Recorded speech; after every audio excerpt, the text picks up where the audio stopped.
Buenos días de nuevo. En primer lugar, tengo el placer de compartir la moderación de esta mesa con la doctora Rosa Morera, jefa de servicio de oncología radioterápica de este hospital. Y vamos a empezar a hablar de esto que hemos dicho previamente, que es cómo está avanzando la oncología, la hematología, la radioterapia también, y cómo está cambiando el paradigma de esta enfermedad. Vamos bien de tiempo, pensábamos que nos íbamos a retrasar un poco más, pero por suerte vamos en tiempo. A los ponentes les habíamos pedido que concretaran sus presentaciones, sentimos los cambios, pero seguro que así vamos a tener tiempo para poder, de alguna forma, poder discutir entre nosotros y poder tener un tiempo para la discusión y para las preguntas. Sin más preámbulos, voy a presentar al doctor Miguel Canales. Me cuesta mucho presentar a Miguel como oncólogo de la Clínica Universitaria de Navarra, porque hasta hace poco era oncólogo del Hospital La Paz, jefe de sección aquí en el Hospital La Paz, y actualmente ha hecho este salto, este cambio a la Clínica Universitaria. Pero de nuevo, Miguel, bienvenido a tu casa, que no deja de ser tu casa, que nos va a hablar precisamente de estos avances de la oncología, de la oncohematología, en este caso del adulto. Cuando quieras, Miguel.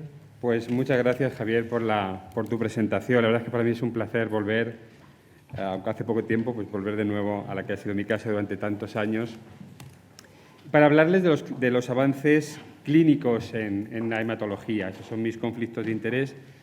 Y nos vamos a centrar básicamente en la inmunoterapia, puesto que sabemos que no solamente la patología linfoide, que es mi campo de interés, sino también la patología mieloide, se produce una disregulación inmunológica que a día de hoy podemos o tratamos de controlar a través de diferentes mecanismos y con diferentes herramientas terapéuticas, ¿no? Entonces, aquí son las 4 opciones que vamos a revisar brevemente con los avances más importantes en el campo de la inmunoterapia dentro de las neoplasias hematológicas. Fijamos que lo más clásico, que son los inhibidores del checkpoint inmunes, los oncólogos ahí tienen mucha experiencia en el manejo de estos fármacos. La verdad es que en los procesos hematológicos no ha tenido un desarrollo importante y fundamentalmente se centran en 2 patologías. Una es el linfoma de Hodgkin y otra es el linfoma mediastínico primario. Y esto es consecuencia de que en estos 2 procesos lo que se produce es una amplificación de 9p24 y esto da lugar a una sobreexpresión de PDL1, el ligando de PD1, y por lo tanto son los 2 procesos en los que se han conseguido mejores resultados con los inhibidores que podríamos decir clásicos de checkpoint inmunes, ¿no? con nivolumab y con pembrolizumab. Pero vean, cuando hablamos de eficacia estamos hablando de estas curvas de supervivencia libre de progresión en linfoma de Hodgkin, utilizando pembrolizumab en combinación con diferentes esquemas de quimioterapia, tanto en pacientes en recaída como en el tratamiento de primera línea. Fíjense, estos son datos recientemente publicados. Pacientes en primera línea de tratamiento, mediana de seguimiento de casi 3 años y una supervivencia libre de progresión del 100%. Por lo tanto, lo que nos indica es que es una terapia enormemente eficaz.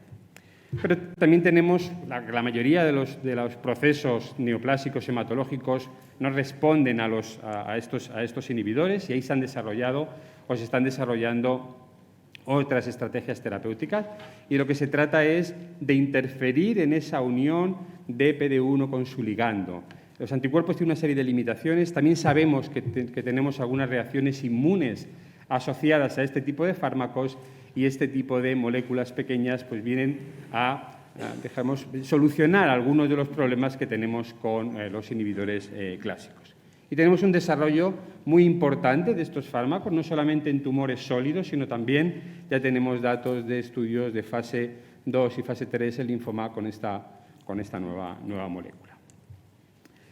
Otra estrategia para intentar explotar el sistema inmunológico y que actúe sobre estos procesos es a través del eje de CD226, que es, digamos, como un eje alternativo al clásico de estimulación del linfocito T. De modo que el CD226 actuaría como un estimulante, como una molécula coestimuladora, con sus dos moléculas inhibidoras, que serían CD96 y TIGIT, que se expresan fundamentalmente en linfocitos T, principalmente linfocitos T reguladores y natural killer. Y tiene un ligando natural que es CD155, que lo puede expresar la célula tumoral, y además TIGIT tiene como mayor afinidad por el CD155, con lo cual desplaza la unión con la molécula coestimuladora, que sería CD226. Pues bien, conociendo estos mecanismos, podemos, dijéramos, actuar sobre ellos. Vean lo que ocurre cuando se sobreexpresa ese ligando de TIGIT, los diferentes mecanismos implicados en la inhibición inmunológica a través de este eje, y cómo podemos actuar sobre esta interacción con anticuerpos anti-TIGIT, que si además los combinamos con anticuerpos anti-PD1, conseguimos liberar esa unión y que se produzca la unión del CD226, que es la molécula coestimuladora, y activar de nuevo a estos linfocitos T. Ya tenemos datos y ensayos con estos, en patología hematológica con estos dos anticuerpos, el tiragolumab y el vibostolimab, en una coformulación con pembrolizumab, actualmente dentro de ensayo clínico.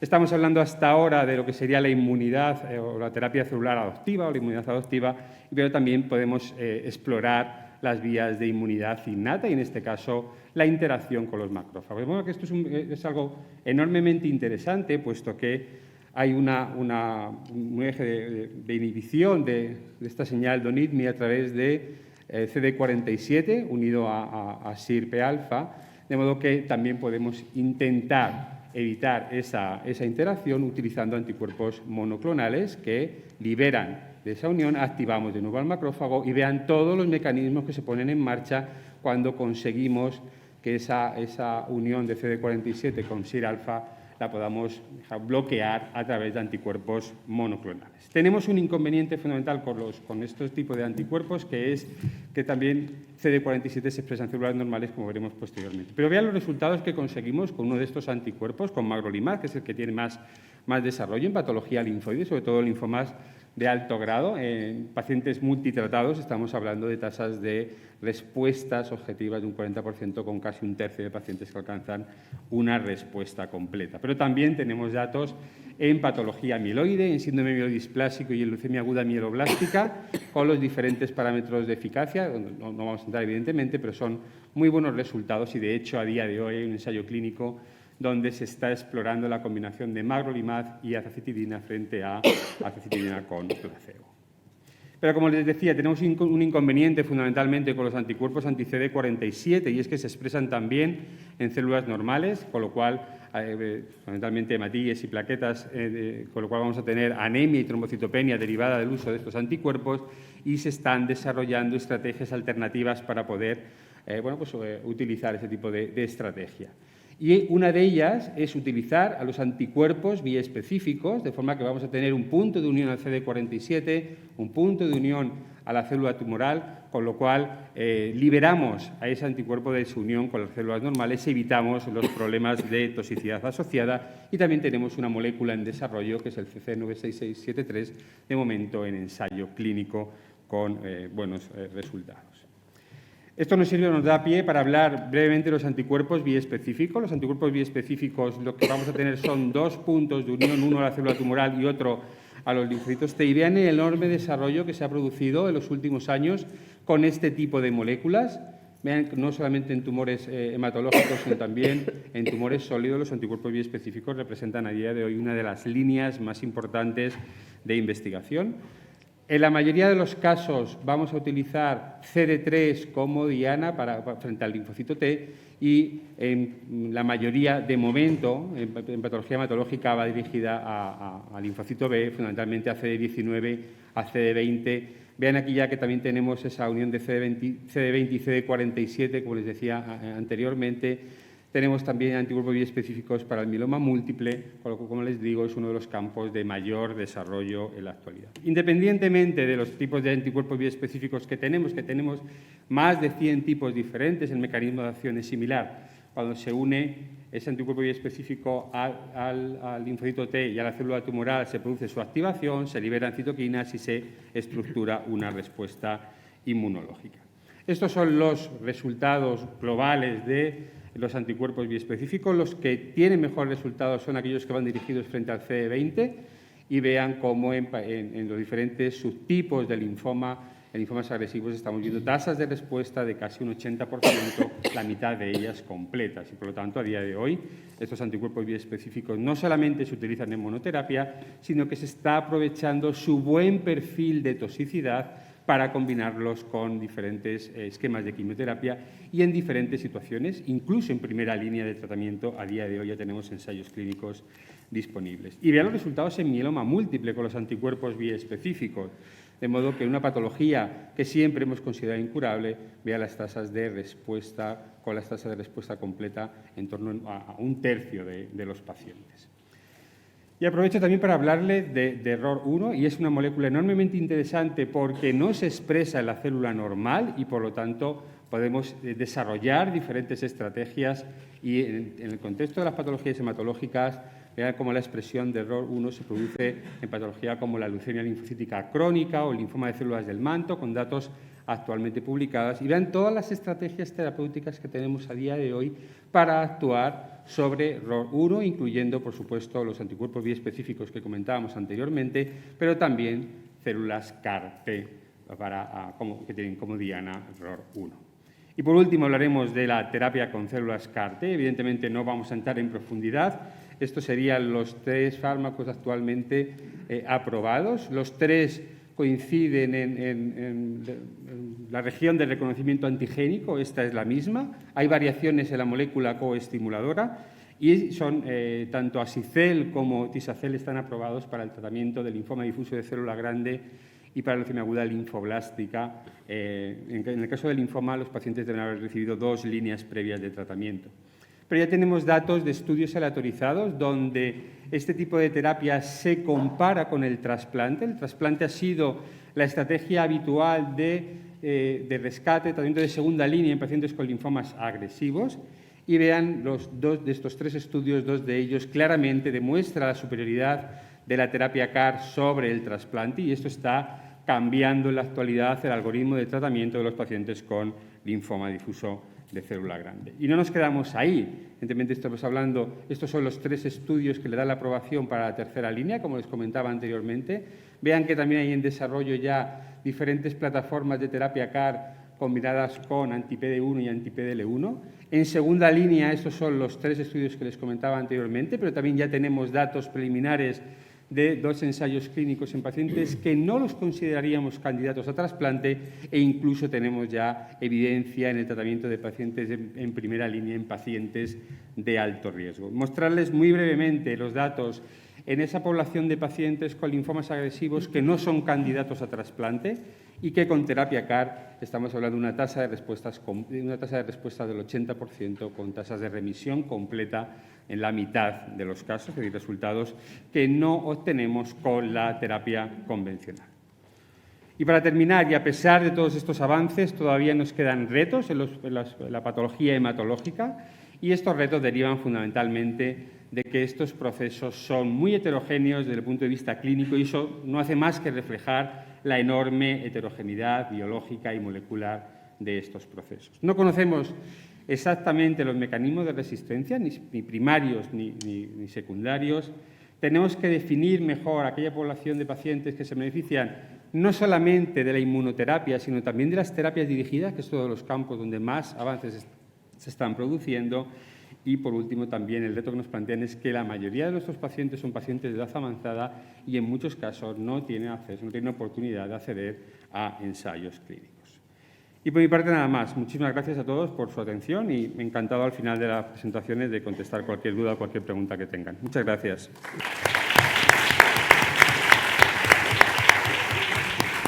Muchas gracias, Miguel, por tu excelente presentación. A continuación, el doctor Javier Puente, oncólogo del Hospital Clínico de Madrid. Javier, bueno, aparte de compañero de muchísimos proyectos durante muchos años en la oncología, es actualmente uno de los miembros más importantes de la oncología del área urológica, no solo a nivel nacional, sino a nivel internacional, y también director del Instituto de Oncología en el Hospital Clínico de Madrid, con lo cual nadie mejor que él para poder hablar precisamente de los avances en la oncología. Muchas gracias, Javier. Muchas gracias, Javier. Es para mí un placer, un honor estar aquí en el Hospital de la Paz y agradecer a los directores del curso su amable invitación. Para mí es un reto hablarles en 12 minutos de cuáles son los avances más significativos en más de 200 enfermedades que constituyen los tumores sólidos. Así que vamos a hacer ideas generales. Lo que me gustaría que alguien ajeno a la oncología médica tuviera claro en su mente, sobre todo cuando está evaluando pacientes con enfermedades neoplásicas. Bueno, estos son mis conflictos de intereses. Como ha dicho Javier, me dedico ya prácticamente de forma exclusiva a los tumores urológicos, pero les he traído una presentación más global, una perspectiva mucho más holística de esta enfermedad. Esta es la agenda que yo tengo para estos 12 minutos. Quiero que entiendan el problema del cáncer. Probablemente ustedes que están aquí en este curso y el desarrollo de consultas conjuntas y de evaluaciones con otros especialistas hacen que ustedes ya sean sensibles a estas enfermedades. Luego hablaremos de cuál es la aproximación clásica que todos ustedes tendrán en mente de cómo se trata el cáncer habitualmente, sobre todo desde el punto de vista sistémico. Hablaremos de nuevas drogas, de nuevas toxicidades y qué retos tenemos los oncólogos médicos para este año y los futuros. Empecemos por el problema sanitario del cáncer. Ustedes saben que el cáncer es una enfermedad que engloba a muchas de ellas y que es un problema de primera magnitud a nivel social en todo el mundo. Este gráfico de la Organización Mundial de la Salud expresa la inmensa cantidad de diagnósticos que se realizan cada año. Más de 20 millones en todo el mundo se diagnostican de una neoplasia hoy en día. Estos son datos del año 2020. Los más frecuentes, como ven ahí, es el cáncer de mama, el cáncer de pulmón, el cáncer colorectal y el cáncer de próstata. Y en la parte de la derecha, ¿a dónde están diagnosticados? La mitad de esos 20 millones se diagnostican en el componente asiático, fundamentalmente por una alta población de allí, pero casi 1 de cada 4 diagnósticos oncológicos que ocurren en el mundo ocurren en Europa, como veis en la diapositiva. El problema del cáncer no es que es muy frecuente, el problema del cáncer es la enorme mortalidad asociada al cáncer. El año 2020, más de 10 millones de personas fallecen por esta enfermedad. El número 1 es el tumor donde el doctor De Castro es un especialista, que es el cáncer de pulmón. El segundo es el cáncer colorectal, el cáncer de hígado y el cáncer de estómago. Pero como ven, casi más de 1,5 millones de personas fallecen por cáncer de pulmón. Y es un reto, lo que comentaba antes el doctor De Castro, sobre el aumento en supervivencia, que es muy difícil alcanzar ese 30% basándonos en estudios en segundas y terceras líneas. Hay que ir mucho antes para poder alcanzar ese reto pronóstico. ¿Qué ocurre en España? En España diagnosticamos cerca de 280.000 casos cada año, un poquito más en hombres que en mujeres. Número 1, cáncer de próstata en el varón, cáncer de mama en la mujer, como veis en las diapositivas, que son datos de la Sociedad Española de Oncología Médica. ¿Cuál ha sido el abordaje terapéutico clásico, sistémico? Prácticamente durante toda la segunda parte del siglo XX, muchos de ustedes conocerán los clásicos agentes de quimioterapia utilizados en la estrategia frente al cáncer, básicamente todos ellos dirigidos en algunas fases del ciclo celular, entendiendo el cáncer como una enfermedad que se caracteriza por una división incontrolada de las células. Por lo tanto, muchos de los fármacos van dirigidos a romper esas áreas de mitosis, sobre todo fármacos inhibidores mitóticos, antimetabolitos, inhibidores de la topoisomerasa, y entenderán los clásicos fármacos, ¿no? 5-fluoracilo, cisplatino, carboplatino, paclitaxel, docetaxel, muchos de estos regímenes de quimioterapia que forman hoy todavía una base muy importante de muchos regímenes de poliquimioterapia que utilizamos en el día de hoy. Y esto se acompaña de toxicidades clásicas, y ustedes las conocen también. La neutropenia, la anemia, la alopecia, las náuseas, el vómito, la neuropatía periférica, el edema, el síndrome de mano-pie, la hipertensión. Todos estos efectos adversos son clásicos y prácticamente han ocupado la inmensa mayoría de los efectos adversos de los fármacos que hemos utilizado en la segunda parte del siglo XX. ¿Qué revolución ha existido en los últimos años en la oncología? A mi juicio, básicamente hay 3 en los últimos 20 años.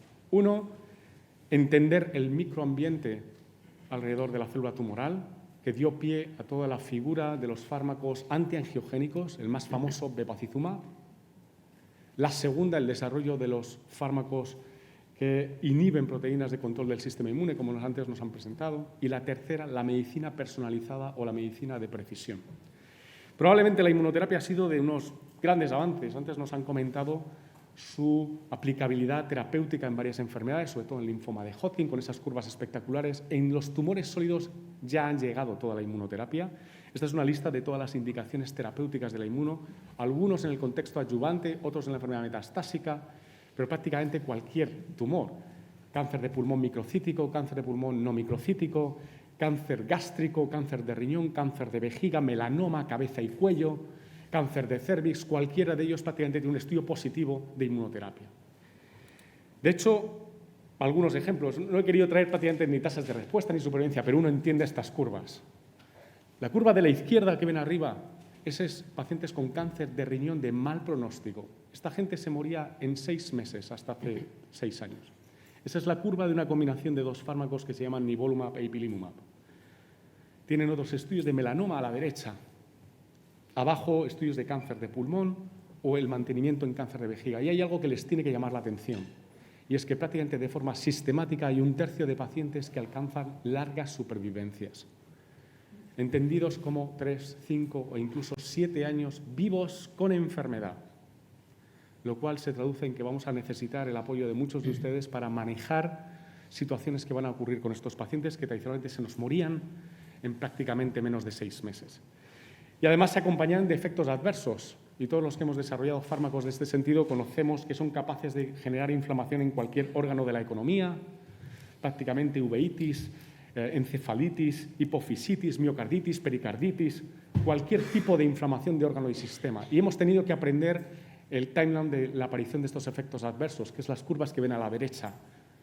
Y cuándo sospechar que un paciente puede estar ante un desarrollo de un hiper o un hipotiroidismo, cuándo es más frecuente que ocurra la miositis, cuándo es más frecuente que ocurra la hipofisitis. Y eso nos obliga fundamentalmente a conocer curvas como las que ven. Segundo gran desarrollo de fármacos, aparte de los fármacos antiangiogénicos, son también los anticuerpos conjugados. Estos fármacos son fármacos de diana, en el cual van dirigidos a una proteína concreta expresada en el tumor, pero cargados dentro con un payload que es un citostático o un citotóxico. El más conocido son 2, enfortumab vedotin, que es un fármaco dirigido a la nectina 4, que lleva dentro un fármaco, un taxano, y el sacituzumab govitecan, que es un fármaco dirigido al TROP2 y dentro lleva irinotecan cargado, de tal forma que se pega a la célula y la destruye. ¿Qué problema tenemos? Que empezamos a tener otros efectos adversos que se alejan de la alopecia y de las náuseas, pues alteraciones retinianas, centrales serosas, RAS, síndromes de Stevens-Johnson, hiperglucemias, neuropatías periféricas severas, cosas que habitualmente no estábamos tan habituados en oncología. Y la tercera es la medicina de precisión, que obviamente han cambiado de alguna forma el abordaje terapéutico del cáncer, identificando pacientes concretos con alteraciones concretas. ¿Y esto es una realidad? Es una realidad. Fíjense, del año 2019 al 2022, todos estos fármacos tienen de alguna forma aprobaciones por alguna agencia reguladora, probablemente más la FDA, en subgrupos muy concretos de cáncer de pulmón, de cáncer de tiroides, próstata, cáncer colorectal, cáncer de páncreas, pero nos obliga a buscar estos pacientes, ¿no? Y eso se acompaña además de toxicidades muy raras, algunas de ellas, ¿no? Y otras pues, que se pueden acompañar de lo habitual, pero muchos de ellos, por ejemplo, inhibidores de HER2 con la disfunción cardíaca, los VEGFR, los inhibidores de ALK, etc. Y eso da pie a algoritmos como este. Este es de una diapositiva del doctor Jordi Ramón, y esto es lo que piensa el doctor de Castro cada vez que tiene un paciente delante con un cáncer de pulmón no microcítico avanzado. Y estoy seguro que muchos de ustedes se habían quedado en la dicotomía entre el microcítico y el no microcítico. Y esto es lo que piensa Javier cada vez que tiene uno delante. ¿Y eso qué ha provocado? Esto ha provocado ese impacto tremendo en supervivencia. Estamos todavía lejos de lograr ese 30%, pero cada vez tenemos mejores resultados. Y lo último, ¿qué retos tenemos en oncología? Tenemos, el primero, el reto de la accesibilidad de las drogas. Tenemos un impacto económico extraordinario con la llegada de los nuevos fármacos. Este es un ejemplo, esto es lo que se dispara el gasto solo con inmunoterapia. Pero lo más importante es el problema que tenemos en España del acceso a esa innovación terapéutica. ¿Dónde está España? Está en el medio. ¿Lo ven aquí en el medio? Aquí estamos. Prácticamente el 44% de las aprobaciones por agencias reguladoras no se están incorporando a nuestro arsenal terapéutico, y además lo va a hacer con una mediana del tiempo que ya está casi acercándose a los 2 años de delay. Es decir, cuando la EMA aprueba un fármaco y que por teoría se aprueba en nuestro país, no tenemos acceso y muchas veces tardamos casi 2 años en tener una regulación de precio-reembolso en nuestro país. El segundo aspecto es la implementación de las técnicas de tecnología más importantes, como es la secuenciación masiva. Para identificar esos pacientes que dice el algoritmo, hay que buscarlos en cada uno de esos pacientes. Este es el último consenso de la SEOM y la Sociedad Española de Anatomía Patológica. Ven que solamente el 40% de los oncólogos médicos tienen acceso a la NGS. Hacen menos de 50 al año y casi todos ellos lo que hacen es derivar la muestra fuera de su hospital, lo cual hace un gran retraso terapéutico. La tercera es la implementación de la biopsia líquida, es decir, la determinación de DNA tumoral circulante, que tiene impacto tanto en conocer cómo expresa un tumor sus alteraciones moleculares, porque hay una buena correlación entre la biopsia líquida y la biopsia sólida. Podemos identificar claramente los pacientes que van a responder más de los que no responden y podemos incluso detectar pacientes con alto riesgo de recaída después de haber sido operados sin necesidad o en coordinación con las pruebas de imagen, pero podemos detectarlas, como veis en la diapositiva, o incluso empezar a utilizarlas para el diagnóstico primario, para la determinación precoz del cáncer. Para esto nos sirve la biopsia líquida. Y la última, bueno, 2 últimas, técnicas de imagen que luego hablarán, no me voy a meter, pero las técnicas de imagen de nueva generación y, sobre todo, el trabajo multidisciplinar. Y eso no es suficiente con consultas conjuntas. Hay que cambiar la filosofía de los hospitales grandes. Hay que cambiar la estructura para hacer un abordaje integral del cáncer por unidades funcionales. Se debe trabajar en equipo completamente desde que el paciente entra por la puerta, tanto cirujanos, oncólogos médicos, oncólogos radioterapeutas, patólogos, radiólogos, que van enfocados a patologías concretas, no como ahora trabajamos, que habitualmente debemos de coordinarnos muchas veces para sacar adelante pacientes muy concretos. Por lo tanto, para concluir, creo que entiendan que es un gran problema mundial. Hay una aproximación clásica con quimioterapia que hoy en día se revierte con nuevas drogas, nuevas formas de tratar el cáncer, y tenemos todos esos retos de coste, de acceso, de implementación tecnológica, biopsias líquidas y, sobre todo, el trabajo en equipo mucho más institucionalizado de lo que habitualmente estamos llevando a cabo. Y nada más. Muchas gracias.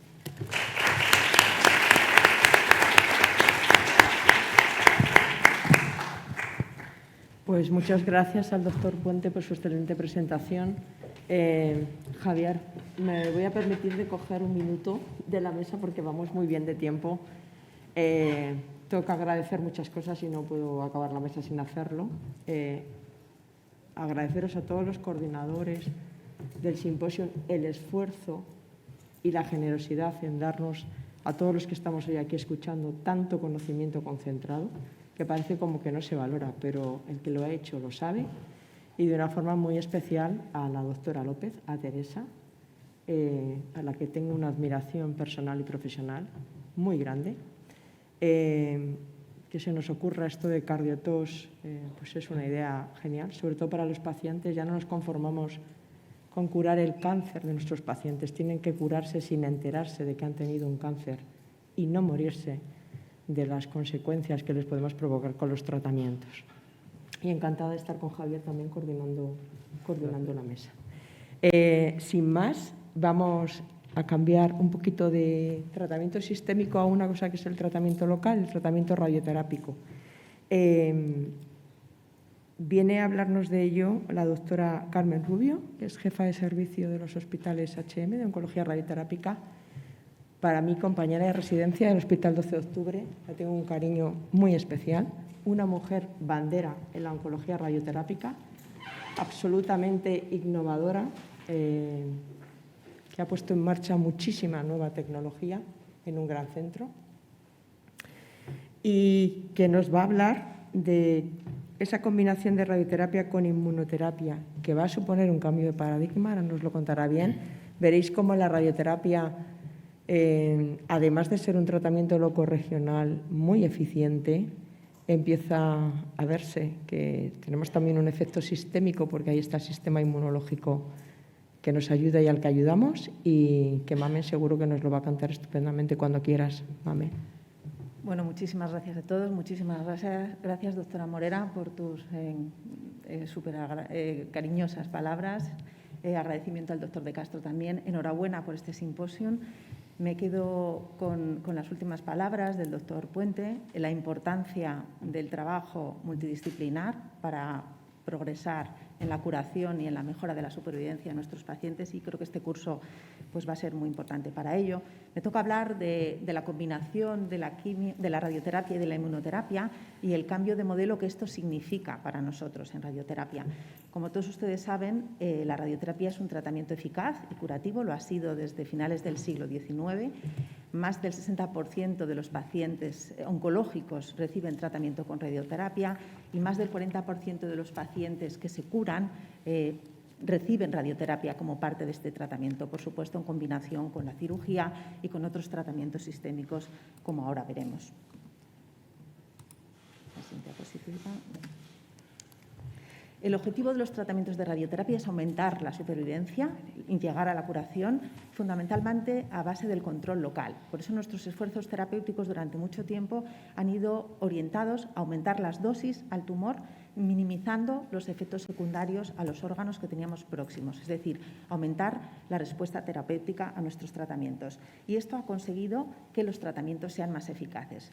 ¿Gracias a qué? Pues gracias a avances importantes en la imagen, como se ha comentado también, tratamientos más personalizados, más precisos, que nos permitan identificar, gracias al TAC, la resonancia, la incorporación de la imagen metabólica del PET, nos permite definir mejor dónde está el tumor primario, nuestra diana de tratamiento, nuestros oligometástasis, que en otros casos podrían haber pasado desapercibidas y sobre las que podemos actuar. Tenemos nuevas herramientas en los sistemas de planificación y en la forma de administración de la radioterapia que nos permiten crear tratamientos de radioterapia, como veis, de intensidad modulada, que nos permiten proteger estructuras críticas muy próximas, como la médula, órganos críticos a nivel pulmonar, a nivel cardiológico, nos permiten proteger el corazón, nos permiten proteger una serie de órganos que antes no podíamos proteger con los tratamientos de radioterapia convencional.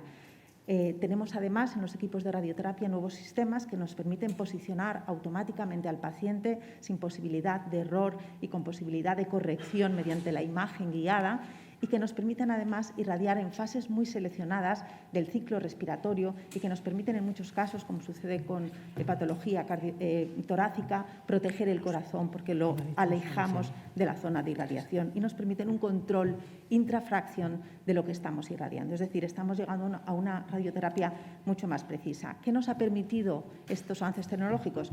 Aumentar la dosis, mejorar la escalada de dosis, integrar dosis más altas dentro del tumor, hacer tratamientos en menos fracciones, más efectivas, la radiocirugía, la radioterapia estereotáxica extracraneal, conocida como radioterapia ablativa o SBRT, que nos permite en 5 fracciones o en una fracción administrar dosis radicales con el tumor, y que nos ha permitido conseguir grandes beneficios clínicos tanto en pacientes con enfermedad primaria como con enfermedad oligometastásica, disminuyendo la toxicidad en todas las patologías, mejorando el control local en muchas de ellas y también mejorando la supervivencia de estos pacientes.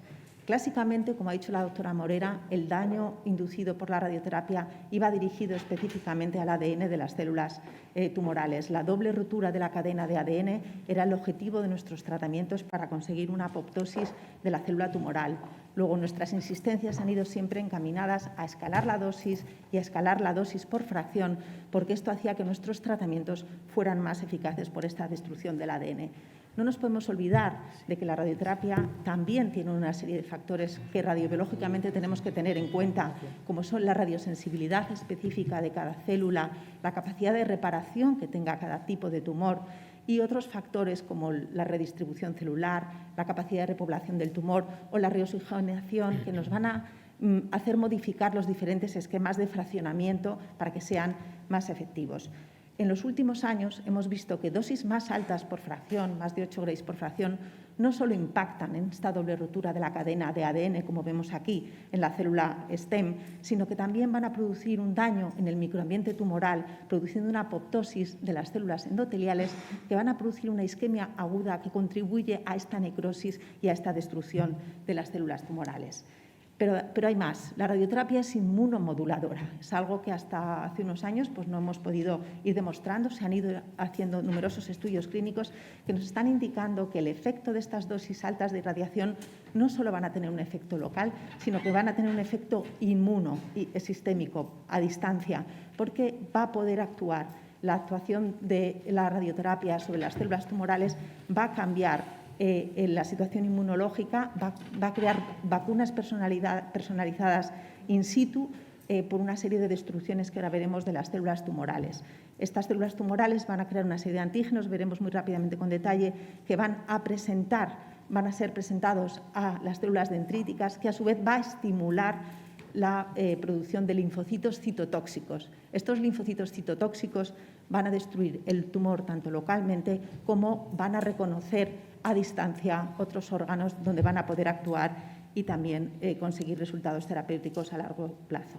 Como vemos aquí en esta diapositiva, el daño inducido por la radioterapia, como he dicho, va provocado por el daño al ADN. Se estimula esta destrucción del ADN en el citoplasma, va a estimular una vía muy conocida, que es la vía CGAS y STIN, que va a producir aumentos de interferón tipo 1. Este interferón tipo 1 va a ser muy importante en radioterapia porque va a ser el que va a estimular a las células dendríticas y va a ser la que haga que migren y vayan a poder estimular posteriormente las células T. Pero no solo hay un daño producido por el ADN, sino que hay, como he dicho antes, también un daño producido por el microambiente tumoral. Existen numerosas partículas, proteínas bien conocidas en radioterapia, la calreticulina, el ATP, otros antígenos asociados al tumor, los exosomas, trozos de fragmentos de ADN que van a contribuir junto con el interferón a que estas células dendríticas estimulen y activen estos linfocitos activos. Y hay más, el microambiente tumoral no solo tiene células inmunes, sino que también tiene vasos, tiene fibroblastos, tiene células epiteliales y se van a producir una serie de cambios por la radioterapia que van a estimular todas estas citoquinas y van a contribuir a esta infiltración de macrófagos y linfocitos T que crean un ambiente inflamatorio en el microambiente tumoral que va a permitir esta estimulación y migración de estas células linfocíticas. También va a permitir que haya una mayor permeabilidad en los vasos y estas células T puedan migrar a otras localizaciones.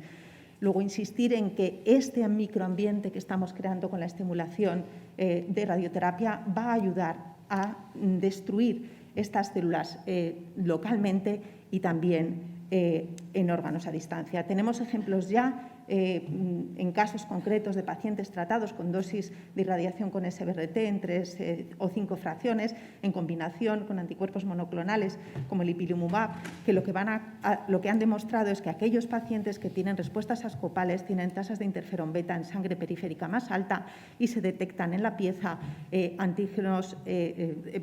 células T activadas. Y esto es muy importante porque hay muchos tumores que son inmunológicamente fríos. Son aquellos tumores en los que realmente la radioterapia podría impactar activando su microambiente tumoral y convirtiendo estos tumores que teóricamente van a tener una poca respuesta a la inmunoterapia en tumores calientes, aquellos tumores donde nosotros sí que vamos a poder ayudar a que la inmunoterapia sea más eficaz.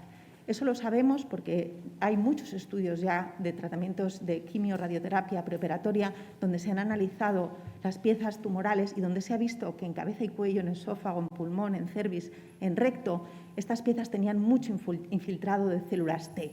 Es decir, tenemos una infiltración provocada en parte por la radioterapia. ¿Qué pasa con la radioterapia? Pues que tiene como todo claros y oscuros, ¿no? Y a veces no todo lo que hacemos con estos tratamientos está dirigido a estimular, sino que también puede producir algún efecto inhibitorio.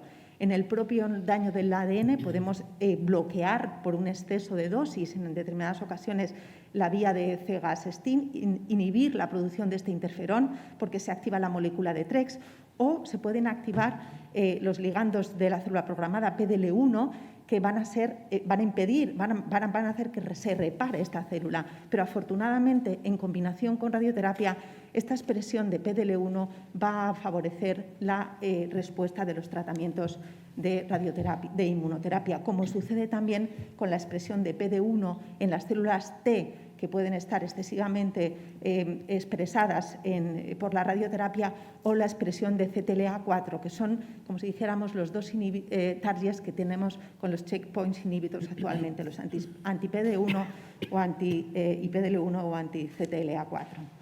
Vemos que este ambiente es muy complejo, no tenemos tiempo para explicarlo, pero hay una cantidad de citoquinas y de células supresoras a nivel mieloide, a nivel de macrófagos, a nivel de las propias células estromales que podrían inmunosuprimir el efecto de la radioterapia, pero afortunadamente se están creando tratamientos que van a poder dirigirse a bloquear la expresión de todos estos factores inmunosupresores que podrían ser ocasionalmente provocados por diferentes estrategias de tratamiento con radioterapia. Aquí vemos cómo esta combinación de los diferentes tratamientos anti-PDL1, PDL1, anti-CTLA, factores de granulocitos y macrófagos, el TGB, que tiene mucha importancia en los tratamientos de radioterapia y en la toxicidad, van a poder ser bloqueados por estos nuevos fármacos inmunoterápicos. Luego, la combinación entre la radioterapia y la inmunoterapia, por un lado, va a estar favorecida porque la radioterapia disminuye la carga tumoral, la inmunoterapia elimina la enfermedad microscópica, pero la combinación de ambas va a potenciar los efectos. Aquellos tumores que no sean inmunosensibles van a poder ser más sensibilizados gracias a la radioterapia. Muy brevemente comentar algunos análisis retrospectivos donde se han visto, por ejemplo, en melanoma, efectos ascopales tras tratamiento con ipilimumab en pacientes que habían progresado previamente, o en aquellos estudios como el Keynote de pembrolizumab, donde se vio retrospectivamente que aquellos pacientes que previamente habían recibido radioterapia pues eran los que conseguían también mejores supervivencias libres de progresión, mejores supervivencias globales.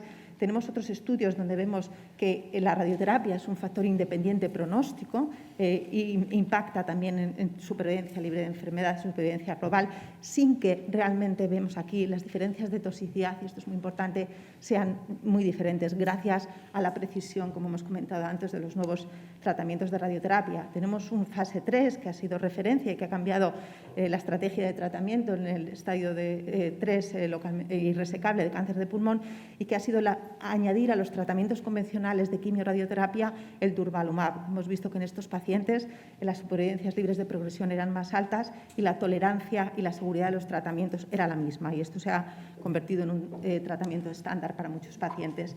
También hemos visto en algunos estudios cómo existe un beneficio en esos pacientes que no expresaban PDL1 y que a lo mejor no hubieran respondido a la inmunoterapia, y que gracias a los tratamientos de radioterapia, como en este caso dirigidos a una sola lesión, pueden aumentar el control.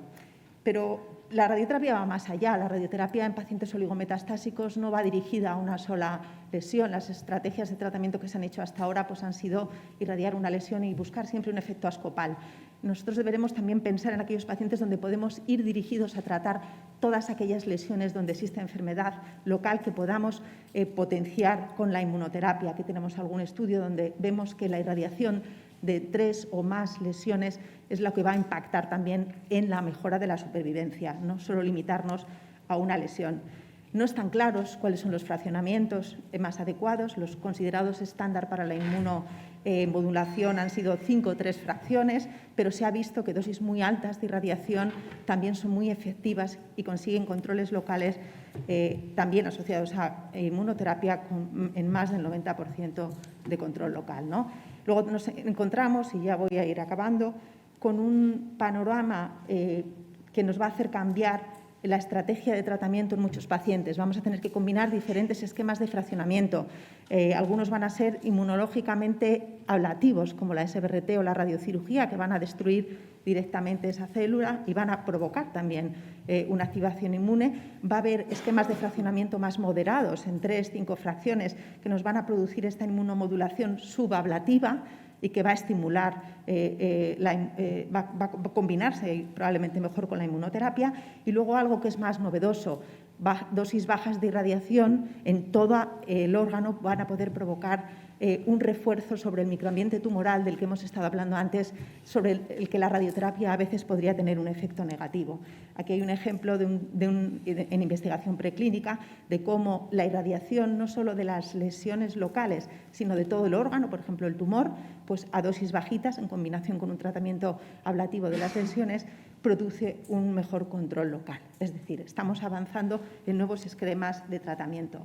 Aquí simplemente un listado de todas las investigaciones clínicas en marcha en combinación con los checkpoint inhibitors, con citoquinas, como hemos hablado antes del microambiente tumoral, con las CAR T-cells, que también viene la posible colaboración, con virus oncolíticos, etcétera. Es decir, la radioterapia no va a tener un papel meramente local, sino que va a potenciar todos estos tratamientos. Sin embargo, a día de hoy todavía solo un 3% de los fase 3 que se hacen en investigación en oncología llevan esta combinación de radioterapia e inmunoterapia y solo menos de un 1% en tumores localmente avanzados, que es donde a lo mejor podemos aportar más con la combinación de ambos tratamientos.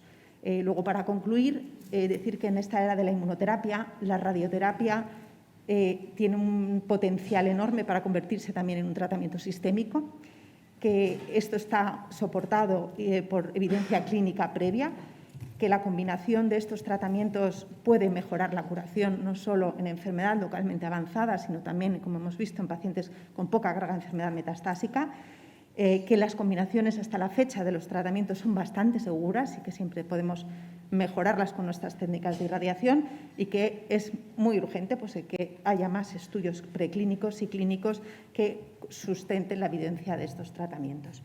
Y muchas gracias a todos por su atención.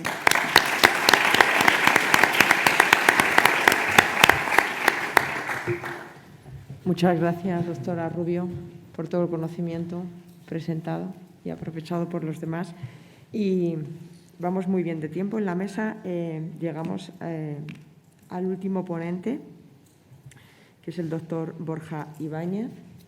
Bienvenido al Hospital de la Paz. Él es el director científico del CENIC y creo que combinas actividad de investigación con actividad asistencial en la Fundación Jiménez Díaz. Pues eso es muy bueno, ¿no? Que te formaras clínicamente en tu residencia, que saltaras a la investigación y que hayas vuelto, ¿no? O hayas compartido con la clínica. Pues él nos va a hablar de la investigación translacional en cardiooncología, cuando quieras. Muchísimas gracias por la amable introducción. Me gustaría primero agradecer a los directores del curso la amable invitación, especialmente a la doctora Teresa López, que es una pionera en este campo de la cardiooncología y bueno, con la que me une una relación ya que hicimos juntos la residencia hace unos poquitos años y bueno, pues para mí es un placer poder contribuir de alguna manera al curso que se organiza y que tiene tanto éxito y que seguramente lo va a tener en los próximos años. No tengo ningún conflicto de interés. Bueno, realmente sí tengo un conflicto de interés, es que estoy un poco abrumado por lo que he escuchado, conocimiento en hematología, oncología, radioterapia, yo realmente sé bastante poquito de eso. Yo soy un cardiólogo, como ya habéis escuchado, mantengo mi actividad clínica, que además es como cardiólogo intervencionista, lo cual es un poquito más alejado todavía quizá de lo que hemos estado escuchando. Y luego también tengo una parte de actividad de investigación, donde hacemos investigación clínica y sobre todo investigación translacional, que es de lo que voy a hablar en los próximos minutos. La parte de investigación, bueno, la hago en colaboración entre el Hospital Fundación Jiménez Díaz y el CENIC. El CENIC, como muchos conocen, es un centro de investigación translacional que está muy cerquita de aquí, está a 5 o 10 minutos caminando. Es uno de los centros más grandes de investigación cardiovascular del mundo. Hay 500 personas trabajando en diferentes aspectos de investigación cardiovascular. Y bueno, realmente somos un centro que tenemos una misión muy clara y para cumplir esta misión somos un centro de investigación translacional, lo cual se resume, pienso, bastante bien en esta diapositiva. La investigación translacional es poder poner en contacto la investigación más básica, incluso de biología molecular, investigación fundamental, con la investigación clínica y poder llegar a los pacientes. De hecho, en el centro de la investigación translacional siempre está el paciente. Nosotros queremos llegar al paciente. Por eso es muy importante que haya colaboración y discusión entre investigadores y clínicos, entre investigadores clínicos e investigadores básicos también, ya que es muy importante que no perdamos nunca el foco, que realmente lo que queremos es resolver problemas de los pacientes. Hay otro tipo de investigación, que es una investigación más fundamental y dirigida simplemente por el descubrimiento, que es igual de válida, pero cuando hablamos de investigación translacional debe de ser una investigación en la cual queremos resolver los problemas de los pacientes, tenemos que estar cerca de los pacientes para conocer cuáles son las necesidades y tenemos que ir a la investigación básica para poder encontrar soluciones. Clásicamente se ha hecho muchísima investigación preclínica en modelos de roedores y modelos in vitro, son los más frecuentemente utilizados por múltiples motivos. pero recientemente, y nosotros somos también muy pioneros en este campo, los modelos de investigación, los modelos de animal grande, que son mucho más parecidos a los humanos, nos ayudan a responder muchas preguntas y, de hecho, centraré gran parte de mi presentación en cómo nos pueden ayudar estos modelos a resolver algunas preguntas clínicas en el campo de la cardiooncología. Recientemente hemos hecho una reestructuración científica del CENIC. Cada 5 o 10 años lo hacemos. Principalmente nuestro director general, que es el doctor Valentín Fuster, siempre le gusta hacer algún shake cada cierto tiempo para podernos mantener siempre en el forefront. Y hemos dividido a la investigación, los diferentes grupos, que hay más de 30 grupos de investigación básicos y clínicos, están agrupados en torno a 5 programas que responden preguntas clínicas en el campo de la investigación cardiovascular. De hecho, uno de los programas en el cual estoy yo, en el cual mi investigación se enmarca, es el programa que está dedicado a la enfermedad del músculo cardíaco, del miocardio, y dentro de este programa hay una línea muy potente dedicada a la cardiooncología y, en particular, al efecto tóxico de los diferentes tratamientos sobre el miocardio y también cuál es este interplay o esta relación entre el cáncer, los problemas oncológicos y hematológicos y la biología del miocardio. De hecho, yo decía que estaba abrumado por múltiples motivos. Uno de ellos es porque yo voy a hablar de un tratamiento del cáncer muy antiguo, muy probablemente el tratamiento más antiguo, que son las antraciclinas. Hemos escuchado el grandísimo desarrollo que hay, pero bueno, sin querer ser muy dogmático, porque soy el que menos conozco de este campo, de esta mesa, pero sí que creo que hoy en día sigue siendo primera línea de tratamiento para muchísimos cáncer. De hecho, muchos de estos tratamientos que han visto recientemente son en asociación con otros fármacos, incluyendo las antraciclinas. Y de hecho, más o menos se estima que aproximadamente solamente en Europa cada año hay 3 millones de europeos que han sido diagnosticados de un cáncer, de un primer cáncer, y reciben antraciclinas. Y lo que es sorprendente, esto lo conocemos del registro Cardiotox, que dirigió la doctora Teresa López, como ya hemos escuchado antes, junto con el doctor López Sendón. Sabemos que la cardiotoxicidad asociada al uso de antraciclinas es relativamente frecuente. 1/3 de los pacientes desarrollan algún tipo de cardiotoxicidad. Afortunadamente, no en todos los casos una cardiotoxicidad grave, pero sí hasta en un 6% de ellos una toxicidad que puede derivar en una insuficiencia cardíaca crónica, es decir, una cardiotoxicidad severa. De hecho, se estima que hay aproximadamente 1 millón de personas en Europa que han sobrevivido el cáncer gracias a los múltiples tratamientos, uno de ellos las antraciclinas, pero que van a vivir lamentablemente con una enfermedad crónica como es la insuficiencia cardíaca.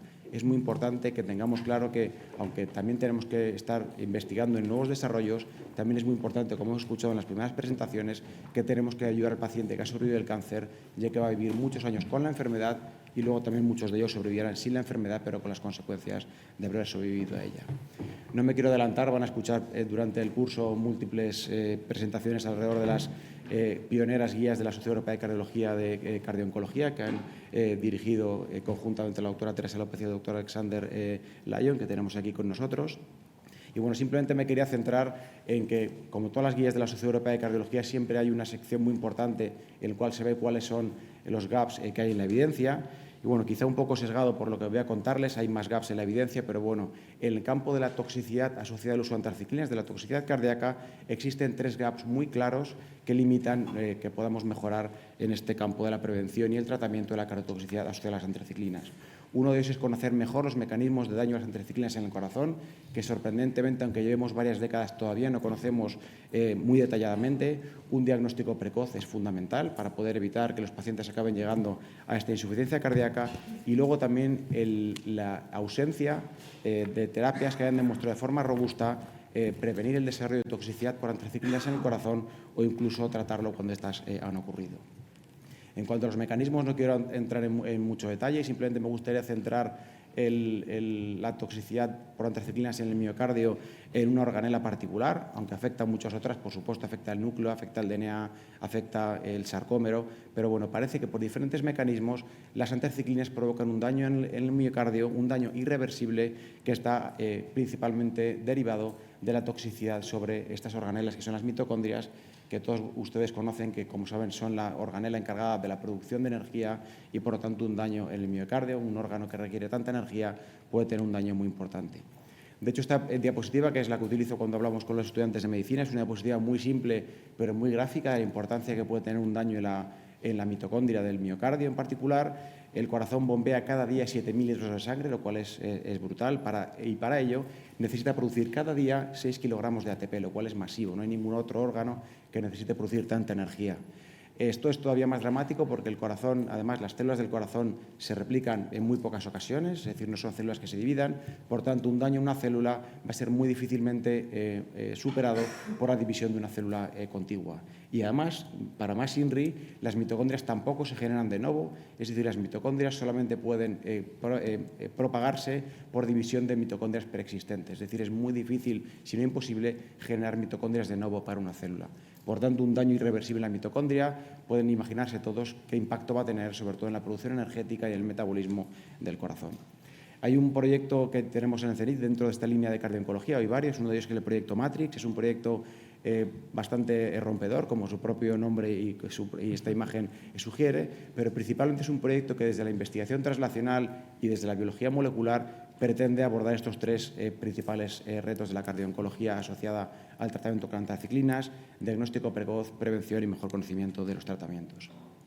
En el CENIC, cuando conocimos y tuvimos claro que había que seguir a la doctora López y a la doctora Cardinale, que también la tenemos aquí, luego comentaré, el campo de la cardiooncología, vimos que había una ausencia de modelos que realmente pudieran asemejarse a la toxicidad asociada al uso de antraciclinas en animales. Quisimos hacer un modelo de toxicidad por uso de antraciclinas, administrando de forma intravenosa antraciclinas y después de varios años, hasta 2 años, con el consiguiente depresión de las personas que estaban implicadas en ello, no fuimos capaces de producir toxicidad de forma reproducible en este modelo. Es decir, o bien se morían de aplasia medular o bien no éramos capaces de generar cardiotoxicidad, lo cual nos sorprendía.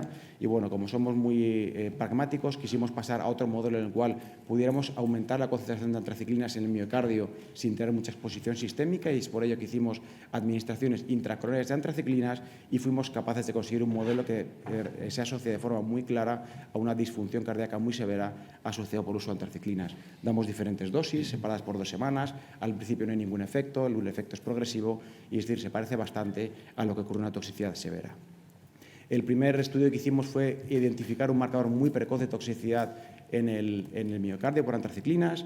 No voy a hacer la historia larga, pero bueno, aquí en rojo están viendo la fracción de eyección, que es el parámetro más frecuentemente utilizado para ver la función sistólica, y están viendo aquí que en azul, que es un parámetro que es el T2 mapping, que ya escucharán en la sesión dedicada a la resonancia magnética, que más o menos se asocia con una producción o con un aumento de edema en el órgano, en este caso en el miocardio, se prolongaba de forma mucho más precoz. Y de hecho vimos que cuanto más se prolongaba mucho antes de que hubiera ningún deterioro en la función cardíaca, estos animales iban a desarrollar de forma mucho más precoz una toxicidad. Es decir, éramos capaces de identificar de forma muy precoz los animales que iban a tener cardiotoxicidad. El segundo punto en el cual estábamos trabajando y que también me gustaría comentarles, de hecho son datos que no están publicados, que me parece interesante compartir, es cómo podemos utilizar la investigación translacional para conocer mejor los mecanismos de enfermedad. Y esto nos llevó a pensar de por qué no fuimos capaces de generar este modelo de cardiotoxicidad en el cerdo. Y realmente, si nos vamos a la clínica, sabemos que hay muchos factores de riesgo que se asocian al desarrollo de toxicidad asociado al uso de antraciclinas. No voy a entrar en detalle en ellos. Uno de los más importantes son las comorbilidades, diferentes patologías que puedan tener los pacientes. Y dentro de todas las comorbilidades que hay, una de ellas que es muy frecuente es la hipertensión arterial, que ven que se asocia de forma muy importante al desarrollo de cardiotoxicidad. Entonces pensamos que eventualmente la hipertensión arterial provocaba un daño subclínico del miocardio y que cuando estos miocardios eran sometidos a una exposición a antraciclinas es cuando podían desarrollar esta toxicidad. Y entonces aprovechamos un modelo que habíamos desarrollado con colegas cirujanos cardíacos, alguno de ellos como Ali, que es un cirujano cardíaco aquí en el Hospital La Paz y con el que colaboramos merced a un convenio que tenemos con el hospital y con su servicio.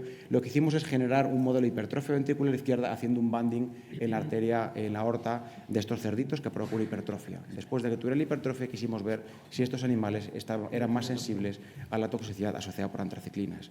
Este simplemente es el diseño, que veis que es un diseño muy complejo. Utilizamos muchos animales porque cuando uno quiere hacer una investigación muy parecida a la clínica hay que hacer unos tamaños muestrales que realmente puedan responder bien a las preguntas. Y para hacer la historia larga corta tenemos 2 grupos de animales, unos de ellos a los que les hacemos un banding 4 meses antes de empezar el tratamiento con antraciclinas, es un modelo muy costoso. Otros de ellos no lo tienen y luego cada uno de ellos, con o sin hipertrofia ventricular izquierda, les damos doxorubicina intravenosa, las dosis que no habíamos conseguido provocar toxicidad previamente, o les damos control. Están viendo aquí algo muy interesante, como digo, estos todavía son datos no publicados, los hemos presentado en un congreso y por eso lo puedo compartir.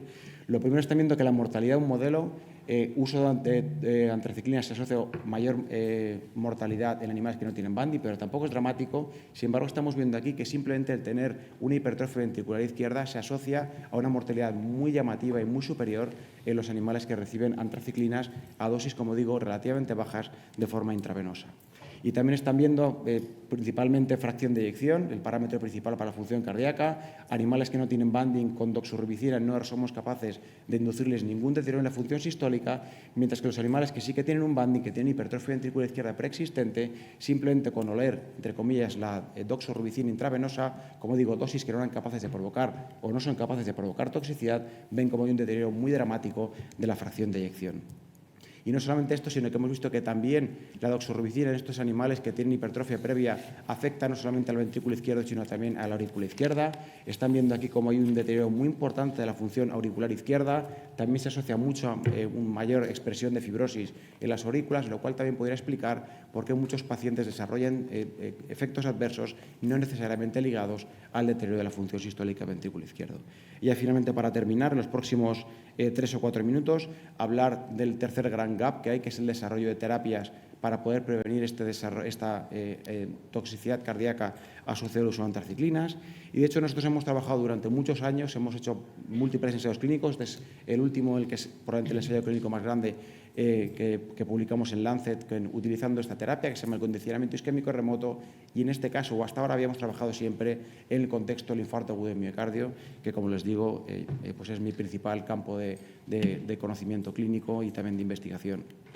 El condicionamiento isquémico remoto, para hacer la historia también, como digo, muy corta, es una intervención en la cual se conoce, y esto es muy ampliamente demostrado, que breves episodios de isquemia y reperfusión en un órgano distante, es decir, no necesariamente en el corazón, en este caso en el brazo, provocados por un manguito de presión, se infla el manguito de presión por encima de la presión sistólica, se provoca una isquemia en el brazo por 5 minutos, luego se libera la presión y se reperfunde.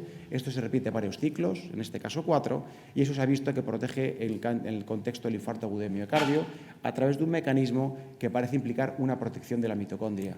Habiendo mejorado el conocimiento de los mecanismos y sabiendo que la mitocondria es fundamental, pensamos que esta intervención podría ser muy beneficiosa, ya que protegiendo la mitocondria eventualmente podría proteger el desarrollo de cardiotoxicidad.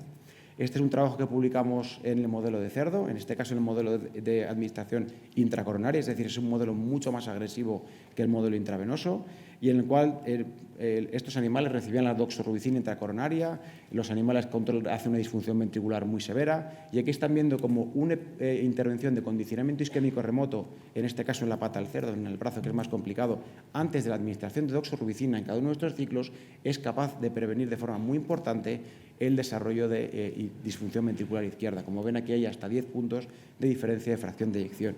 Y de hecho aquí en microscopía electrónica están viendo que las mitocondrias, se lo cuento yo si no están acostumbrados a ello, están muy severamente dañadas en animales que han recibido antraciclinas, mientras que las mitocondrias de animales que les hemos hecho condicionamiento remoto previamente están mucho más protegidas a nivel estructural y también a nivel funcional.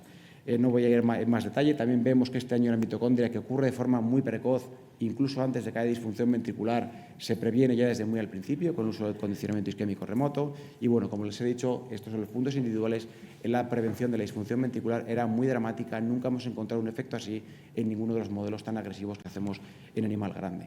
Y dentro de esta visión translacional, que queremos resolver los problemas de los pacientes, pensamos que era una terapia que podíamos testar en pacientes y aplicamos en la Comisión Europea, y hemos tenido la fortuna de haber sido financiados por la Comisión Europea, un proyecto muy grande de varios millones de euros que coordinamos desde el CENIC, que participan muchas de las personas que están aquí, Teresa López, Raúl Córdoba, Alexander Lyon, también participa Daniela Cardinale, que está en el Comité Científico Externo, Miguel Canales, como dentro del hospital para reclutando pacientes. Es decir, es un proyecto muy grande en el cual también participan pacientes, participa también la industria, Philips, Myocardial Solutions, etcétera, y es un proyecto que finalmente está orientado a poder mejorar la calidad de vida de los pacientes que han recibido antraciclinas mediante una reducción de la toxicidad asociada este fármaco.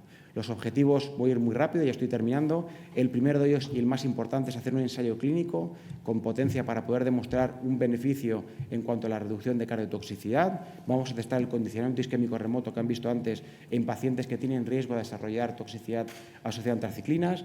Vamos a validar estos marcadores de resonancia magnética que hemos visto en animales y que les comenté previamente, y también vamos a aprovechar para poder estudiar muy bien las diferencias de género en la toxicidad cardíaca, que no se conocen muy bien porque la mayoría de estudios son en cáncer de mama con el sesgo que tiene de género, y también es un estudio en el cual los pacientes van a tener una participación muy importante.